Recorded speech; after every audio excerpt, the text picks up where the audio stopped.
नमस्कार दोस्तों, मैं हूं कैलाश और प्रकार टेक में आपका बहुत बहुत स्वागत है। दोस्तों, आज हम बात करने जा रहे हैं validation master plan, computerise system validation का तीसरा वीडियो आज हम शूट करने जा रहे हैं। और तीसरा वीडियो में हम बात करने वाले हैं वीएमपी के बारे में। क्या होता है validation master plan? Validation master plan एक हाईली रेटेड डॉक्यूमेंट है।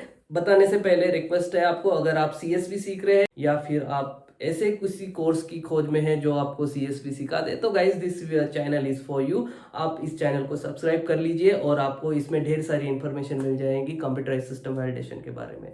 ये हमारा तीसरा वीडियो है। जैसे कि मैंने आपको बताया, वीएमपी के बारे में बात करने वाले हैं। वीएमपी क्या होता है? वीएमपी एक हाईली रेटेड डॉक्यूमेंट होता है जो each and every auditor request करता है, पूछता है देखने के लिए या फिर इंश्योर करने के लिए कि जो भी कंप्यूटराइज सिस्टम वैलिडेशन एक्टिविटी हमारे प्लांट में या हमारे मैन्युफैक्चरिंग ब्लॉक में या कहीं पे भी हो रही है, तो वह कैसे हो रही है, उसमें क्या हम रेगुलेटरी कंप्लायंस जो है as per the global standard वो मेंटेन कर रहे हैं या नहीं कर रहे हैं।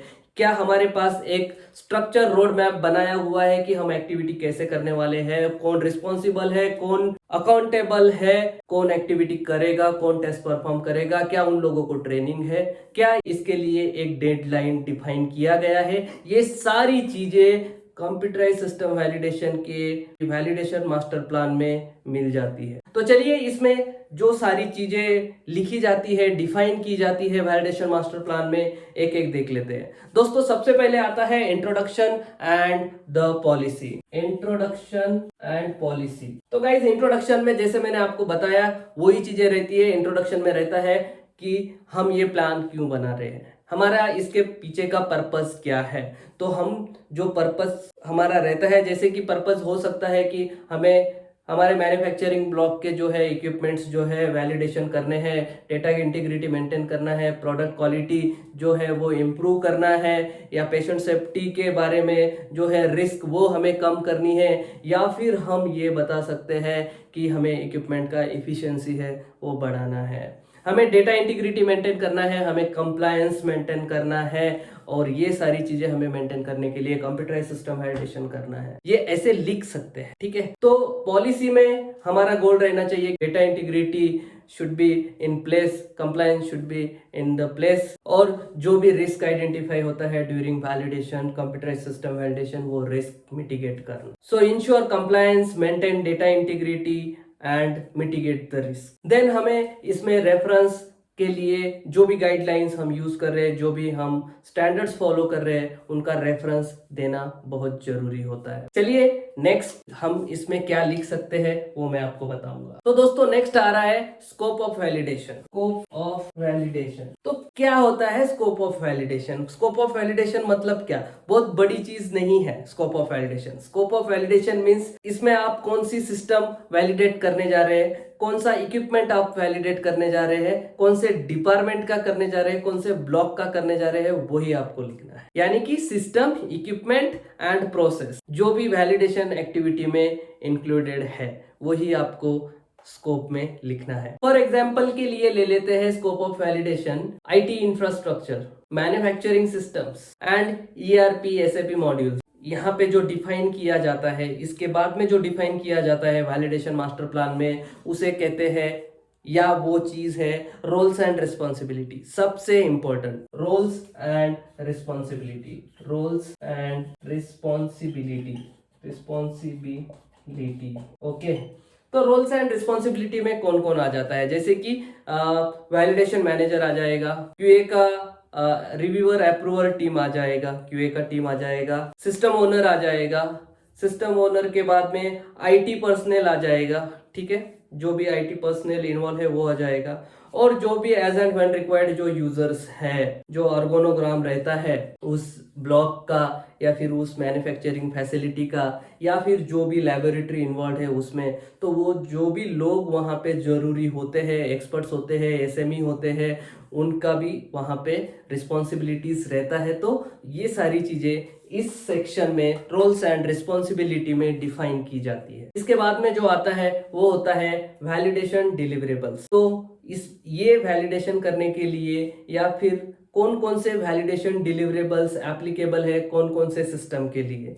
Like deliverables means like deliverables में हम बात कर सकते हैं design qualification, user requirement specification, then installation qualification, operational qualification, performance qualification. ये सारी जो चीजें हैं ये डिलीवरेबल्स है, इनके प्रोटोकॉल और रिपोर्ट्स यहाँ पे बनते हैं। और वो ही कौन कौन से डिलीवरेबल्स एप्लीकेबल है, कौन कौन से डिलीवरेबल्स एप्लीकेबल है, वो सारी डिलीवरेबल्स ये डिलीवरेबल्स सेक्शन में लिखी जाती है। सो दोस्तों इसके बाद में आता है validation strategy and risk management. Validation strategy and risk management. Okay, validation strategy में क्या डिफाइन करना चाहिए? वैलिडेशन स्ट्रेटेजी में life cycle approach, planning, execution and monitoring, ये चीजें उसमें आ जाती है। प्लानिंग कैसे की है, एग्जीक्यूशन कैसे होने वाला है और मॉनिटरिंग कैसे करने वाले हैं, that is the validation strategy. Validation strategy में दो चीजें और भी जो है इंश्योर की जाती है। उसमें से पहली चीज है ISO 13485, दूसरी चीज है good automated manufacturing practices latest version. इसके साथ में वैलिडेशन प्लान जो बन रहा है वो अलाइन है या नहीं है, ये इंश्योर किया जाता है, वहां पे रेफरेंस दिया जाता है वैलिडेशन स्ट्रेटेजी में। Now after validation strategy the risk management. So what is the risk management? Risk management में क्या किया जाता है? सबसे इंपॉर्टेंट चीज होती है रिस्क मैनेजमेंट में टू आइडेंटिफाई द रिस्क। सबसे पहले तो रिस्क आइडेंटिफाई करना है कि क्रिटिकल, मेजर, माइनर जो भी रिस्क है वो कौन कौन सी रिस्क है। हॉलिस्टिकली भी कर सकते हैं, टेक्निकली भी कर सकते हैं, लेकिन by considering patient safety, product quality, that data integrity as well as human safety, तो ये सारी चीजें वहां पे कंसीडर करके रिस्क एसेस की जाती है। लेकिन ये जो रिस्क एसेसमेंट की जाती है उसके लिए कुछ टूल्स यूज किए जाते हैं, कुछ मेथड्स यूज किए जाते हैं। वो मेथड यहाँ पे रिस्क मैनेजमेंट जो सेक्शन है वहां पे डिफाइन करना होता है कि कौन से मेथडोलॉजी आप यूज कर रहे हो, क्या यूज कर रहे हो रिस्क आइडेंटिफाई करने के लिए। फॉर एग्जांपल के लिए अगर हम सोचे तो आप बोल सकते हैं कि FMEA, the failure mode effective analysis, it is one of the tool to identify the risk, mitigate, eliminate the risk, to prioritize the risk, like which is the major, which is the critical, which is the minor, we can define here after identification of the risk. Second tools we can use 5Y. Third tool we can use, that is fishbone diagram.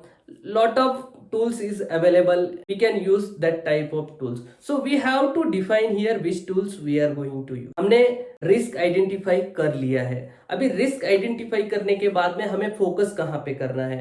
तो जो भी critical process है, critical risk identify हुआ है, वो risk को mitigate करने के लिए ज्यादा फोकस करना है। तो ये है रिस्क मैनेजमेंट, वहां पे हमें डिफाइन करना है। नेक्स्ट आता है चेंज कंट्रोल एंड ट्रेनिंग।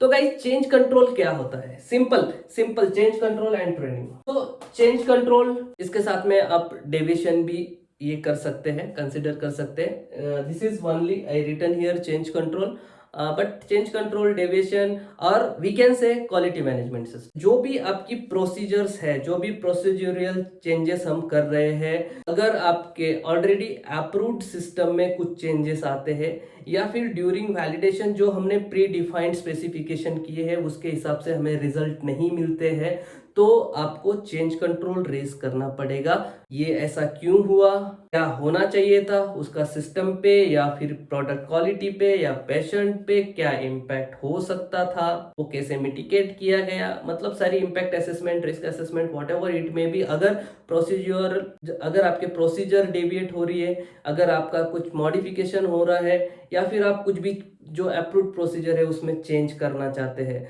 तो आपको चेंज कंट्रोल के बेसिस पे ही वो चेंजेस करने हैं। आपको उसके लिए चेंज कंट्रोल मैनेजमेंट के साथ जाना पड़ेगा। ट्रेनिंग्स की अगर बात कर ले तो गाइस ट्रेनिंग्स में क्या है, जो भी रिस्पॉन्सिबल पर्सन है, जो भी यहाँ पे इस एक्टिविटी में, कंप्यूटराइज सिस्टम वैलिडेशन एक्टिविटी में जो भी पर्सन्स इन्वॉल्व होने वाले हैं, क्या वो एक्टिविटी करने के लिए कैपेबल है, क्या वो कॉम्पिटेंट है उस एक्टिविटी के लिए, क्या उनको किसी ट्रेनिंग की जरूरत है, अगर है तो कौन सी ट्रेनिंग है उनको वो देनी चाहिए, वो आपको यहाँ पे डिफाइन करना है। क्या वो क्वालिफाइड है उस एक्टिविटी के लिए, क्या उनके पास जो एक्सटर्नल इंटरनल ट्रेनिंग रिक्वायर्ड है वो उनको दी गई है या फिर रिक्वायर्ड है, वो सारी चीजें आपको ट्रेनिंग सेक्शन में लिखना है, डिफाइन करना है। ये जो चीजें हमने डिस्कस की, ये चीजें यहाँ पे जो है ये क्रिटिकल चीजें है, इसमें कम या ज्यादा हो सकता है, लेकिन ये चीजें जो है वैलिडेशन मास्टर प्लान में डिफाइन की जाती है।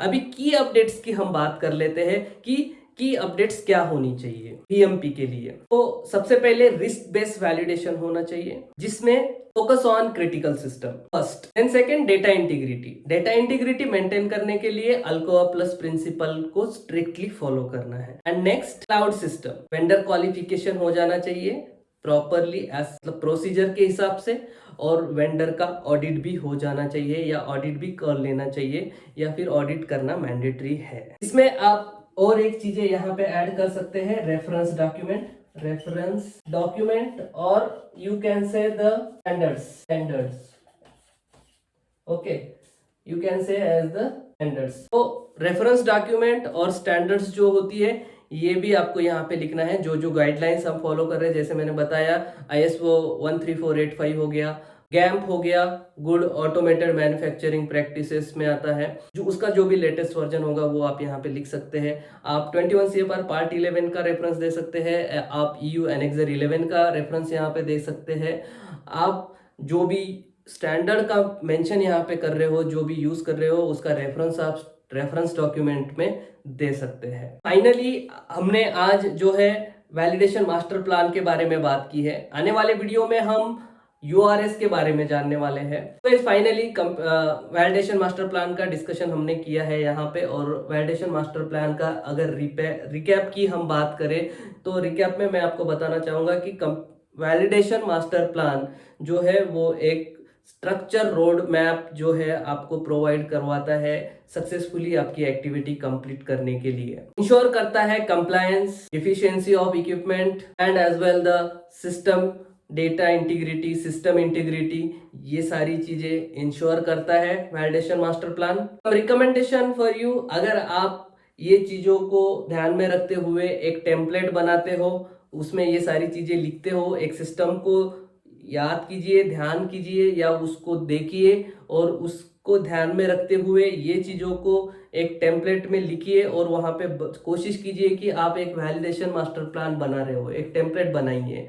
सो आपको और ज्यादा एक्सपीरियंस आ जाएगा कि वैलिडेशन मास्टर प्लान बनाते कैसे है, क्या है वैलिडेशन मास्टर प्लान।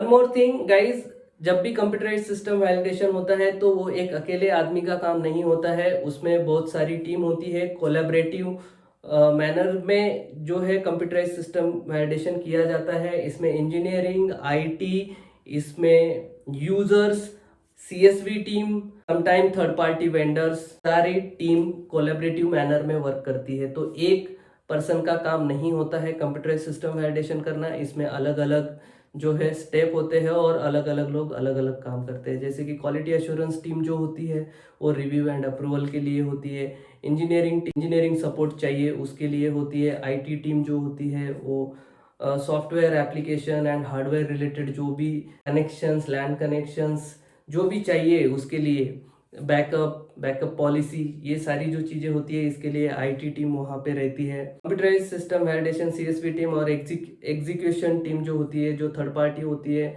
वो लोग सिमुलेशंस एंड अदर चीजें जो होती है फिजिकली टेस्ट परफॉर्म करते हैं, वो टीम अलग होती है। तो एक आदमी का काम ये नहीं होता है, लेकिन हमको पता होना चाहिए कि कौन सी चीज कौन कर रहा है, उनकी क्या रिस्पॉन्सिबिलिटीज होती है, सिस्टम ओनर क्या करते हैं, वैलिडेशन मैनेजर क्या करते हैं, QA की टीम क्या करती है, इंजीनियरिंग टीम क्या करती है, इनकी रिस्पॉन्सिबिलिटीज क्या होती है, ये सारी चीजें एटलीस्ट हमें पता होनी चाहिए। लास्ट में गाइस, अगर कंप्यूटराइज्ड सिस्टम वैलिडेशन में आप अपडेटेड रहना चाहते हो, आप इसमें करियर, आपका इसमें करियर बना हुआ है या फिर आप सोच रहे हो इसमें करियर बनाने के लिए कंप्यूटराइज्ड सिस्टम वैलिडेशन में, तो सबसे बड़ी चीज है stay updated with the latest guidelines. Day to day guidelines update हो रहा है, गाइडलाइंस में चेंजेस आ रहा है, कुछ नया अपडेट्स आ रहा है। तो अगर आप CSV में रहना चाहते हैं तो आपको ये सारी गाइडलाइंस के साथ में अपडेटेड रहना होगा। और अगर आपको अपडेटेड रहना है तो आप इतनी सारी गाइडलाइंस तो पढ़ने वाले नहीं है, लेकिन मैं आपको यहाँ पे हर अपडेट देने वाला हूँ। तो